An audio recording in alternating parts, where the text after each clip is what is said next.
Bonjour à vous, bienvenue dans cette vidéo qui s'intitule 5 raisons de ne pas faire le pèlerinage de la Mecque à la Mecque,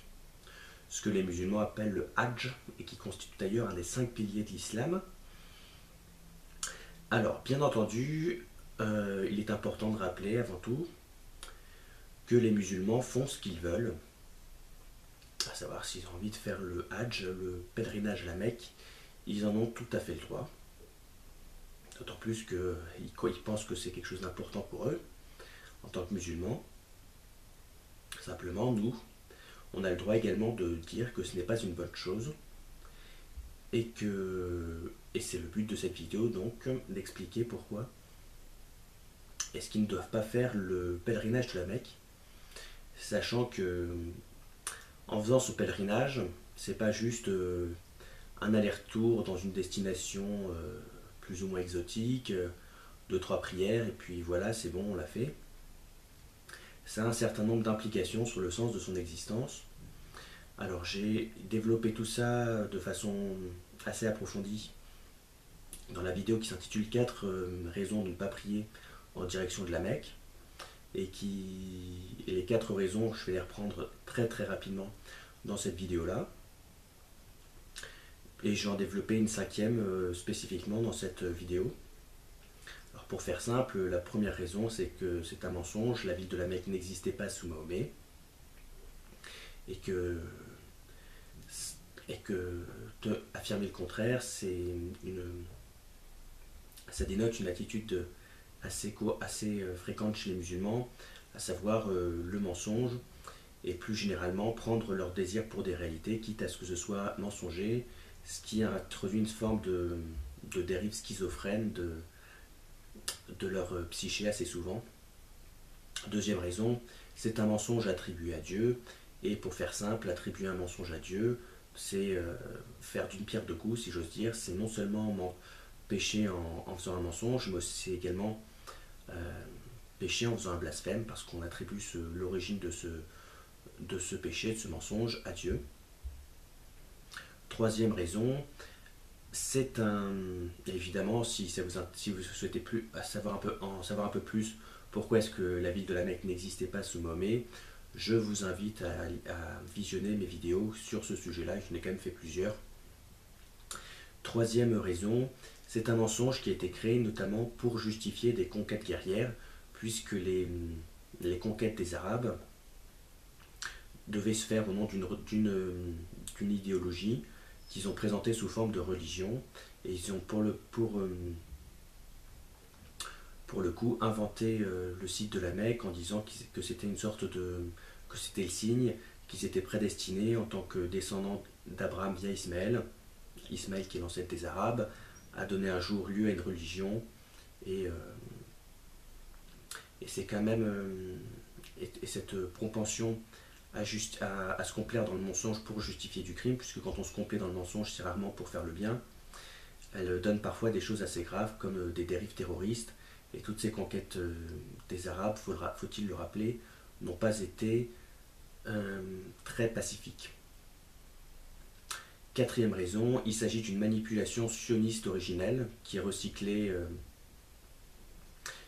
ainsi recyclée. Pourquoi? Parce qu'initialement, ce sont les Juifs qui ont dit aux Arabes qu'ils étaient descendants d'Abraham via Ismaël et que pour cette raison-là, ils avaient une légitimité à reconquérir la Terre Sainte. Et comme ils y sont parvenus, ils ont conquis la Terre Sainte, ils ont conquis la Palestine, et ils se sont dit autant ne pas s'arrêter en aussi bon chemin, on va pousser un petit peu plus loin, et ils ont conquis de très grandes portions de territoire. Et ça dénote chez nos amis, et ils ont recyclé cet argument-là en disant qu'ils étaient destinés en tant que descendance d'Ismaël à donner lieu à une grande religion importante pour de façon à cacher qu'en réalité c'était les Juifs qui leur avaient inventé cette histoire-là pour pouvoir les utiliser. Et ça dénote très souvent chez eux une propension à recycler les arguments que les sionistes leur donnent, les arguments misérabilistes que les sionistes leur donnent, histoire qu'ils puissent justifier leur attitude, plutôt que d'avoir à faire leur autocritique. Et cinquième et dernière raison,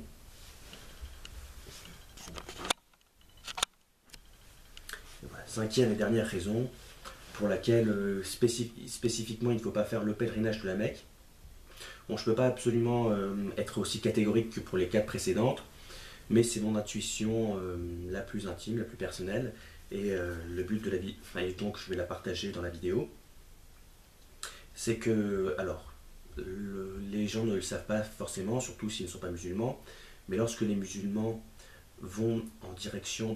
vont à la Mecque pour faire leur pèlerinage, ils ne se contentent pas juste de prier en direction du Kub, de la Kaaba.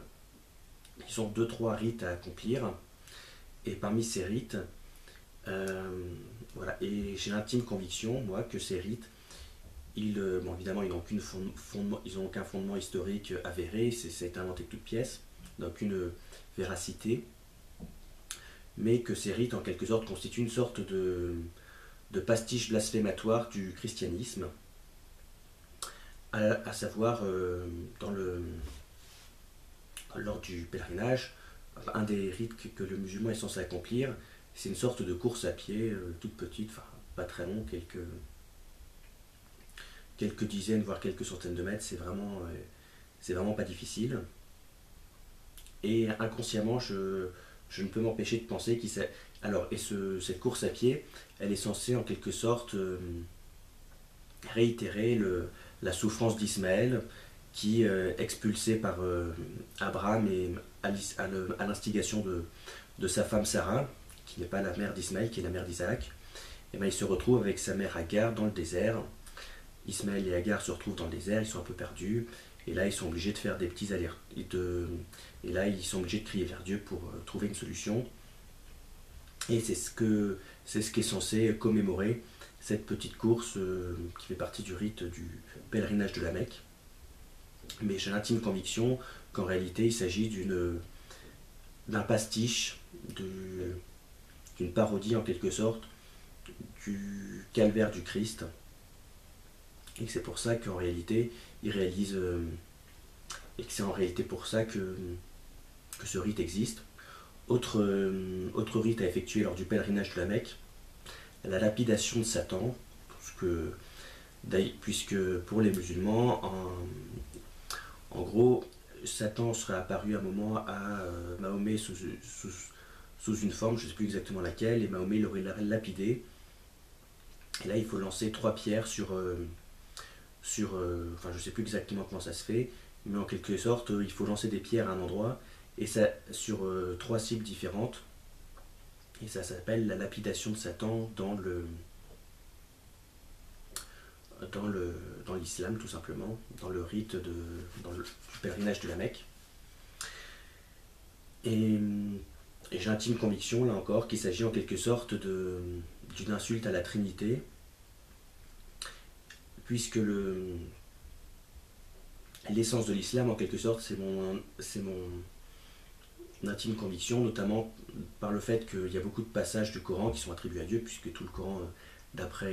pour l'islam, vient de Dieu. Il y a des passages du Coran qui sont attribués à Dieu.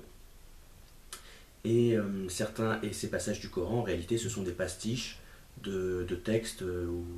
qui existaient déjà à l'époque de Mahomet. Et qu'en réalité, l'essence de l'islam, donc, c'est de pasticher le christianisme en prétendant détruire sa prétention symbolique à être dans le réel, et en le réduisant en quelque sorte à une sorte de pensée magique abstraite qui n'a pas sa place dans le réel, car on peut facilement la parodier, la pasticher, notamment à travers ces rites qui en témoignent. C'est mon intime conviction. Et souvent, notamment,